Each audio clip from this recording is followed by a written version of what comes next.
মৰমৰ ছাত্ৰ ছাত্ৰীসকল, তোমালোকৰ এতিয়া কম্পাৰ্টমেণ্টেল গ'ল। বাকী ছাত্ৰ ছাত্ৰীখিনি নিশ্চয় পঢ়া আগবাঢ়ি আছে। তোমালোকৰ কাৰণে মই লৈ আহিছোঁ আন এটা গুৰুত্বপূৰ্ণ বিষয়, যিটো আমাৰ এতিয়া ক্লাছ 10ৰ ইউনিট টেষ্ট আহি পাইছেহি। এতিয়া তোমালোকক ইতিমধ্যে মই চিলেবাছ দিলোঁ আৰু চিলেবাছত তোমালোকৰ কি কি বিষয় আমি পঢ়িব লাগিব হাফ ইয়াৰলিৰ কাৰণে সেইখিনি কথা ক'লোঁ। এতিয়া আমাৰ প্ৰথমতে হ'ব ইউনিট টেষ্ট পাঠ গোটৰ পৰীক্ষা। গতিকে পাঠ গোটৰ পৰীক্ষাৰ কাৰণে আমি হাফ ইয়াৰলিৰ যিখিনি আমাৰ চিলেবাছ আছে তাৰ পৰাই তোমালোকক দিয়া হ'ব।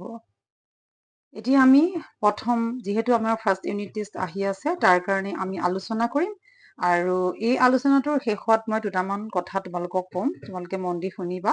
এতিয়া চাই যোৱা, তোমালোকৰ 50 নম্বৰ আহিব ইউনিট টেষ্টত মুঠ আৰু তাত তোমালোকৰ সময় 2 ঘণ্টা দিব আৰু 5 মাৰ্ক থাকিব তোমালোকৰ 15।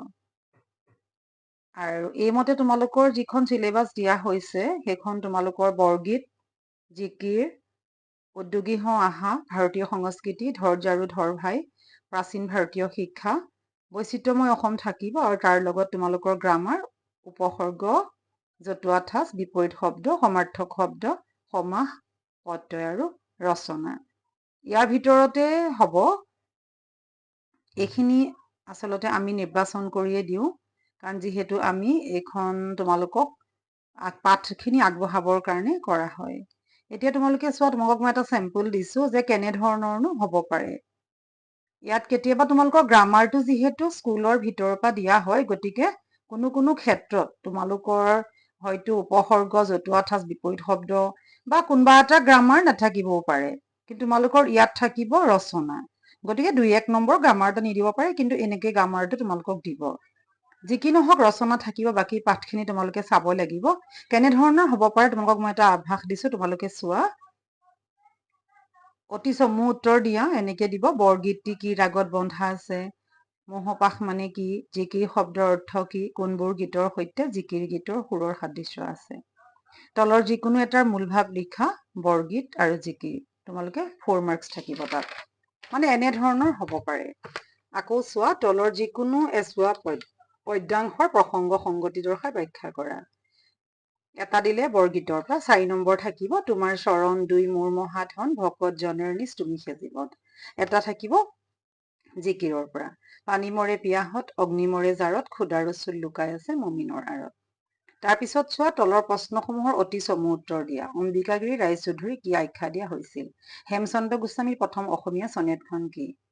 তাৰপিছত চোৱা 5 নম্বৰ, ইয়াত উদ্যোগী পুৰুষ সিংহৰ সমান এলেহুৱা কাপুৰুষৰ নিচান কিয় বুজাই লিখা। নাইবা এজন উদ্যোগী হোৱা যিমান সহজ, সফল হোৱাটো সিমান সহজ নহয়, কথাষাৰ পাঠৰ আধাৰত বুজাই লিখা। ইয়াত 4 নম্বৰ থাকিব। তাৰপিছত চোৱা, অতি চমু প্ৰশ্ন উত্তৰ দিয়া। ৰচুল শব্দৰ অৰ্থ কি? মাধৱদেৱৰ সাহিত্যিক জীৱনৰ কীৰ্তিস্তম্ভ কি? অম্বিকাগিৰি ৰায়চৌধুৰীৰ এখন কবিতা পুথিৰ নাম লিখা। যুগৰ ভূষৰ মানে কি? শ্ৰীধান্য কটক বিশ্ববিদ্যালয় ক'ত অৱস্থিত? আকৌ চোৱা, চমু উত্তৰ লিখা। বৰগীতৰ 2টা বৈশিষ্ট্য লিখা। খ, জিকিৰসমূহত ইছলাম ধৰ্মৰ কি কি কথা প্ৰকাশ কৰা হৈছে? তাৰ পিছৰ প্ৰশ্ন চোৱা, মক্কাৰ দুৱাৰত চাহাব জীৱই মাৰে তালি, যেনে খালে খোলৰ লগত দৰিকাৰ টপালি।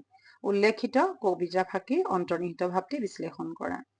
9 নম্বৰ প্ৰশ্ন, নহলে যে বিশ্বসভাত নহব তোৰ বহাৰ ঠাই, বিশ্বসভাত বহাৰ ঠাই পাবলৈ কবিয়ে কি কৰিবলৈ নিৰ্দেশ দিছে? 10 নম্বৰ চোৱা, প্ৰ আৰু বি উপসৰ্গৰ 2টাৰ এটাকৈ শব্দ লিখা। তলৰ যিকোনো এটা বিপৰীতাৰ্থক শব্দ লিখা। স্বাৰ্থ আৰু প্ৰেম।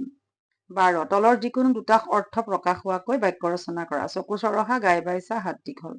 তলৰ যিকোনো এটা বিষয়ত এখন ৰচনা লিখা। তোমাৰ প্ৰিয় সাহিত্যিক, দৈনন্দিন জীৱনত বিজ্ঞানৰ প্ৰভাৱ, পুথিভঁৰাল। তাৰ পিছৰটো চোৱা, তলৰ যিকোনো এটা শব্দ আধুনিক ৰূপ লিখা। তুমিহে আৰু জনৰ। তিৱা, দেউৰী বা মিচিং জনগোষ্ঠীৰ যিকোনো এটাৰ উৎসৱ সম্পৰ্কৈ চমুকৈ লিখা। ইয়াত তোমালোকৰ থাকিলে মুঠ 50 নম্বৰ। এতিয়া তোমালোকে শুনা, মই কি ক'ব বিচাৰিছো। তোমালোকৰ সকলোৰে ইউনিট টেষ্টৰ এনেকুৱাই আহিব। এতিয়া কথা হ'ল কি, তোমালোকক যিখন চিলেবাছ দিয়া হৈছে সকলোৰে একেই, কিন্তু প্ৰথমে তোমালোকৰ ছমহীয়া পৰীক্ষাৰ চিলেবাছখন পঢ়াই থাকোঁতেই তোমালোকক ইউনিট টেষ্টৰ কাৰণে তাৰ পৰাই তোমালোকক প্ৰশ্ন দিয়া হ'ব। এতিয়া সেই ধৰণে তোমালোক গ্ৰামাৰখিনি তোমালোকক পাঠৰ এনেকেই দিয়া হ'ব, আৰু কাৰণ যিহেতু তোমালোকৰ পাঠখিনি সমানে ভাগ কৰি দিয়া হ'ব, 16টা পাঠ হলেও 8টা দিব লাগিব। প্ৰথম হাফ ইয়াৰলিখিনি ইউনিট টেষ্টত কৰিলে 2টাৰ কাৰণে হৈ যাব আৰু পিছৰখিনি তেনেকেই কৰিম। আৰু বৈচিত্ৰ্যময় অসমখনৰ কোনো চিলেবাছ নতুনকেও দিয়া নাই, গতিকে তাৰ পৰা তেনেধৰণেই দিয়া হ'ব। আৰু গ্ৰামাৰ তোমালোকক ইউনিট টেষ্টত নিজেই মিলাই পেলাই দিয়া হ'ব। এনেকুৱা উপসৰ্গ, জতুৱা ঠাঁচ, বিপৰীত শব্দ, ইয়াত ধৰা সমাস প্ৰত্যয়টো মই দিয়া নাই, দিলেও ধৰা 1-1 নম্বৰ দিব পাৰে সেইটো। আৰু ৰচনা তোমালোকে লাগিবই কৰিব। আৰু এটা দৰকাৰী কথা হৈছে কি, তোমালোকে এনেধৰণে প্ৰশ্নবোৰ কৰিব লাগিব। তোমালোকক মই এতিয়া এইখন দিছো, তোমালোকে এতিয়া এনেধৰণেই প্ৰিপেয়াৰ কৰিব লাগিব। যিহেতু তোমালোকৰ মই এতিয়া অসমীয়া পৰীক্ষা হৈ যোৱাৰ পিছত এইবাৰ শিক্ষান্ত পৰীক্ষা, তাৰ পিছতো মই অলপমান চাইছিলো কম্পাৰ্টমেণ্টেল পৰীক্ষাৰ, তাতো কিন্তু প্ৰশ্ন বহুত ধুনীয়াকে দিছে যে তোমালোকে খুব আতিগুৰি কথাবোৰ জানিব লাগিব। তাৰ কাৰণেও যথেষ্ট যোনেই কষ্ট কৰিছে সেইসকলেহে সফল হ'ব। সেই প্ৰশ্নখনো ইমান সহজ দিয়া নাই, গতিকে তোমালোকৰ প্ৰশ্নবোৰ এই ধৰণেই হ'ব। তোমালোকে এই প্ৰশ্নখন খুব ধুনীয়াকে কৰিবা। মই আৰু পিছত তোমালোকক এই সম্পৰ্কত কিবা থাকিলে তোমালোকে মোক জনাবা। আৰু ইয়াৰ যিবোৰ দৰকাৰী প্ৰশ্ন থাকিব মই তোমালোকৰ পাঠবোৰ তোমালোকলৈ আগবঢ়াম। তোমালোকে নিশ্চয় ভাল পাবা বুলি মই ভাবিছো। তোমালোকৰ ভাল লাগিলে লাইক কৰিবা, শ্বেয়াৰ কৰিবা, ছাবস্ক্ৰাইব কৰিবা। কিবা থাকিলে কমেণ্ট কৰি সুধিবা। ধন্যবাদ।